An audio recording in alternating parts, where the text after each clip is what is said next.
And now, words of wisdom with Adam Carriker. If a cluttered desk is a sign of a cluttered mind, of what then is an empty desk a sign of? Albert Einstein.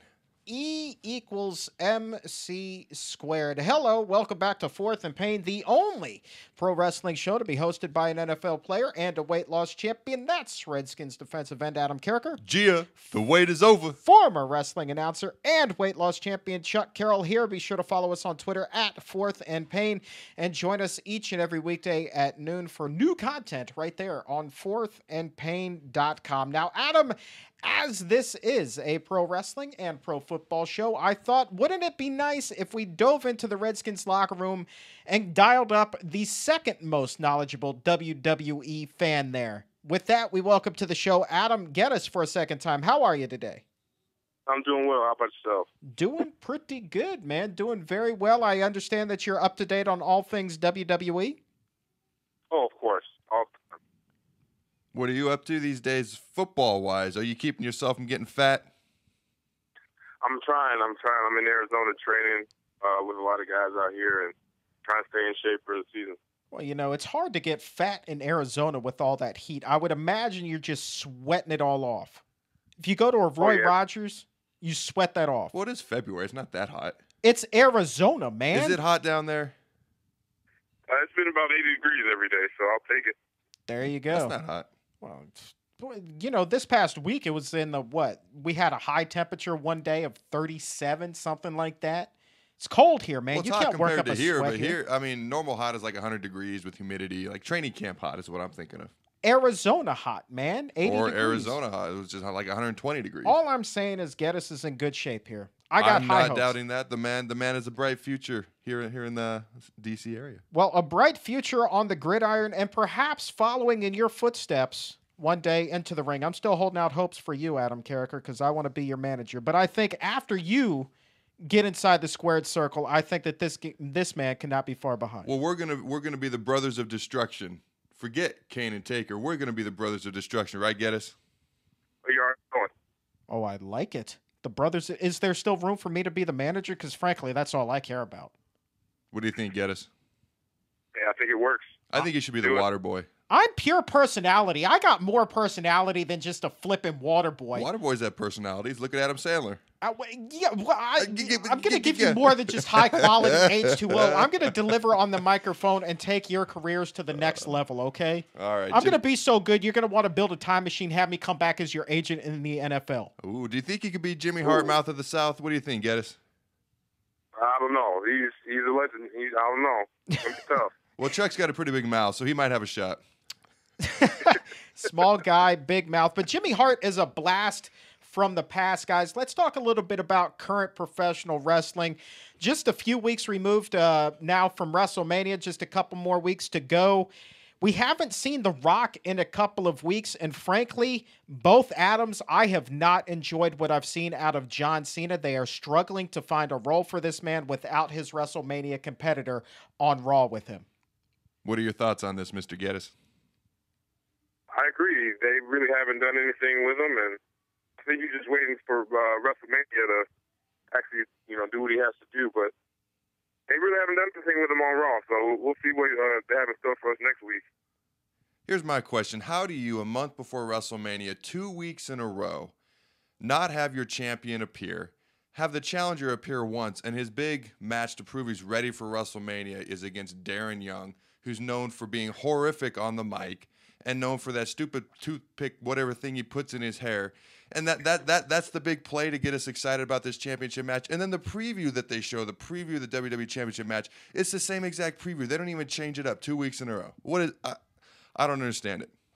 I'm not having high hopes for this whatsoever. And frankly, if I'm a fan, I'm not interested in buying WrestleMania. It seems to me that WWE has just kind of resigned themselves to cashing in on The Rock's name and are saying that, well, because The Rock is on the card, people will buy the pay-per-view. Well, I don't know if The Rock is going to be on Monday Night Raw this coming week. I know that he's scheduled to be at the Verizon Center on April 1st, the final Raw before WrestleMania, but you're losing valuable, precious time. I can't think of a recent WrestleMania where the champion hasn't been on every single show leading leading up to that big pay-per-view. You need him there. I don't care if you're off promoting movies that you have in the box office. There are 6 other days in the week that you can get that accomplished. You need to commit to Monday nights. You need to commit to being on WWE Raw with WrestleMania right around the corner. What did you think of their match last year between Rock and Cena, Gettis?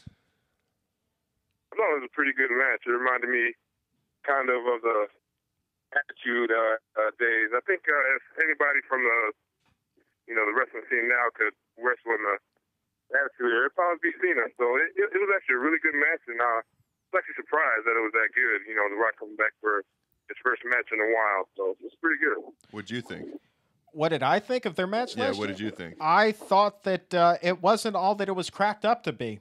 But I think that The Rock, despite the fact that he's not been on Raw the last couple of weeks, I think that he knows that there was something left to be desired in the once in a lifetime, and that's why there is this second go around, perhaps because he feels like he has to prove himself one final time. I really wish it was once in a lifetime, because then I wouldn't have to watch it again. I hated it. I thought it was nothing but The Rock being tired, Cena constantly looking at him like, are you ready to go, or have you finally got... Like, he just looked tired the whole match, and he wins with just a simple rock bottom. There was nothing special. There was nothing monumental. I mean, I was very disappointed in the match. When you predicted like a month later they were going to do Rock versus Cena II, I've been saying since then, I didn't want to see it again. I don't want to see it again. I don't like how they're building up to it. I'm not excited about this match at all. We're speaking with Adam Gettis here on 4th and Payne, Chuck Carroll along with Adam Carriker. Well, here's something. I want to backpedal a little bit. I want to redact my previous statement that I think that The Rock is going to try harder this year. You know what? I take that back, because here's what I read, Gettis. Here's what I read in the trades this week. The Rock is off. He's so ingrained in being Hollywood right now. All he's talking about is the movies. First, he writes this letter to Clint Eastwood thanking him for being his inspiration to get into acting, and he posts that on Twitter. Secondly, he comes out and he gives this interview to a magazine where he says he wants to be a villain in the Bond movies. He's talking about everything Hollywood and nothing about WrestleMania. So to me, that tells me that his head isn't in the game. Gettis, with that, do you think that this year's match will be better than the one we saw last year? It can't be worse. No, yeah, I agree with that. It's probably going to be worse. But no, I said it can't be worse. It still is greatness. We'll see. I think he'll put on a decent show, but it won't be as deep as last year. I don't know. I mean, what is it that you are hoping to see out of this match? If you're paying $70, I believe, for this pay-per-view, what is it that you want to see out of this match in particular, Gettis? I'm not looking for the Rock and the Cena match. I'm not looking for that at all. So I'm actually looking forward to maybe Gettis getting a better phone here, but that's all right. We'll see if he can still hear us. The other big match on the card, the one that kind of struck me, Triple H versus Brock Lesnar. This was a highlight of an otherwise low-lighted filled Raw. The way that Triple H just bullied Paul Heyman at the end, and then Brock Lesnar came out, gets involved. It's going to be a no-holds-barred contest with Triple H's career on the line. Is this the end for Triple H, Carriker? Do you remember what I said last week when we were trying to decide what the stipulation was? Did you predict this? I said he's going to, I didn't say career. I said he's probably going to have to retire if he loses, same meaning. And I said it's probably going to be a no-holds-barred type of match. Gettis, what do you foresee Triple H going off into the sunset here? I don't think so. I think Brock's going to pull it off. He's going to do some off-the-wall type stuff, a couple tables. Triple H should probably bring up the sledgehammer, vintage Triple H. So we'll see. I really think Brock's going to win it, though. Well, that case, Triple H is done. I mean, if Brock loses, well, then technically his career isn't on the line. He can show up on Raw the following Monday. But if Triple H loses, he's gone. Adam, is this the end for him? I have yet to see a retirement match where the guy whose career is on the line doesn't lose, a la Ric Flair, Shawn Michaels, Undertaker, Mick Foley, Triple H. Every time this happens, the guy with his career on the line always loses. So I would be surprised if this isn't an epic match, if this isn't the best match of the night. Undertaker CM Punk could be. It's just not going to be as violent. because it is not no holds barred. But I would be surprised if Triple H wins. I agree with you. I think that this is it for Triple H, especially given how tight he is with Ric Flair, how tight he is with Shawn Michaels, and he's going to want that one big right off into the sunset the same way that his two friends had. Last thing for you guys. I told you off the air before we began this segment, there's one match that is now standing out to me that I didn't think was going to be all that special, but then I got to thinking about it. And that match is Ryback versus Mark Henry. And why is this? I'm not expecting any sort of technical spectacular, but what I am expecting is two inordinately huge human beings going out there and beating the bejesus out of each other because they're both quote-unquote stiff workers. Gettis, what are your thoughts on this one? I agree with you when you say they're stiff workers because, they don't move well. I've heard they're not fun to wrestle with, so we'll see how this match goes because, like you said, they're both stiff workers. But I'm a big fan of Mark Henry. Always have been. Sexual Chocolate. Always thought he was a man. So hope he can pull it off. I hope Ryback can finally win a pay-per-view match.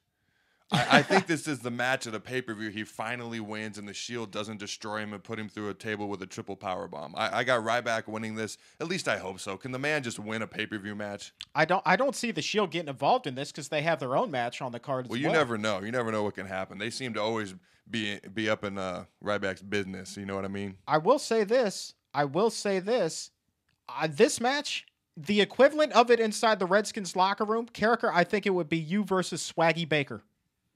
That's what I'm kind of foreseeing here. You playing the role of Ryback and Swaggy Baker as Mark Henry. As you say that, all I can picture is me sitting in the corner on the mat and him doing the stink face to me. I don't know why that comes into my mind, but because I just think Baker is Rikishi, and I just think of the stink face, and that is just something I want absolutely nothing to do with. Gettis, last question for you then, man. Who would win that match? Would it be Chris Baker or would it be Adam Carriker? I got to go with Carriker. He seems like the real deal. I think he can actually get in the ring and actually do a little something. So that'd be a good match. I'd enjoy it. I like it. He's a smart man. You're very smart man, but you've left off maybe the most important match of the night. And that is? Taker Punk. Well, I mean, that is the obvious. I wanted to go the little roundabout way. Okay, well, we're running out of time. That's what I'm saying. Taker Punk. Let's get to the match. Taker Punk, who you got? I got Punk. I'm going 20-1. I'm going 20-1. He's going to be the one. And the crowd goes wild. wild. I really like Punk. He's a Chicago guy. He works hard. I don't like the way he disrespected the Undertaker and Kane during the whole ceremony in Raw, but, I hope he gets the win. I want to see him get that win.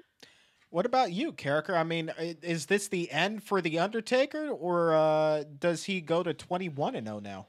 I have Punk as well, and the reason is because it doesn't.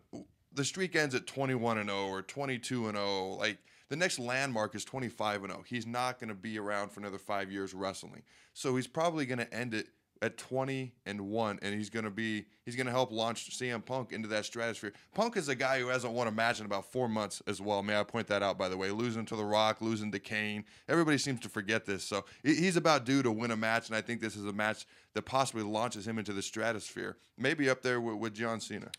If The Undertaker is going to lose, it's going to be at CM Punk. I'm not convinced it's going to be this year. Because WrestleMania 30, a huge milestone for WWE, looms next year in New Orleans. Don't you think that they would want to have something huge, something spectacular, something grandiose, like the end to Undertaker streak at WrestleMania 30? Well, absolutely. But it was questionable whether he'd be able to wrestle this year, whether his back would hold up. And he had a whole year to get ready. He's just going to be another year older then. True. I hope he wins because then the streak continues and we have this whole debate next year. I think this is the year. And the Adams agree, and you're wrong. Well, I was. Wouldn't be the first time, but I guarantee. Here's your lock: The Undertaker goes to the WWE Hall of Fame one way or the other next year. Period. Thank you, Captain Obvious. Thank you. And with that, we're fresh out of time here on this segment. Adam Gettis, thank you so very much for joining us, man. No problem. I enjoyed being on. Appreciate it, man. Thanks. Keep sweating off the Arby's in Arizona. This is Fourth and Pain. We'll be right back. Bring it, Baker.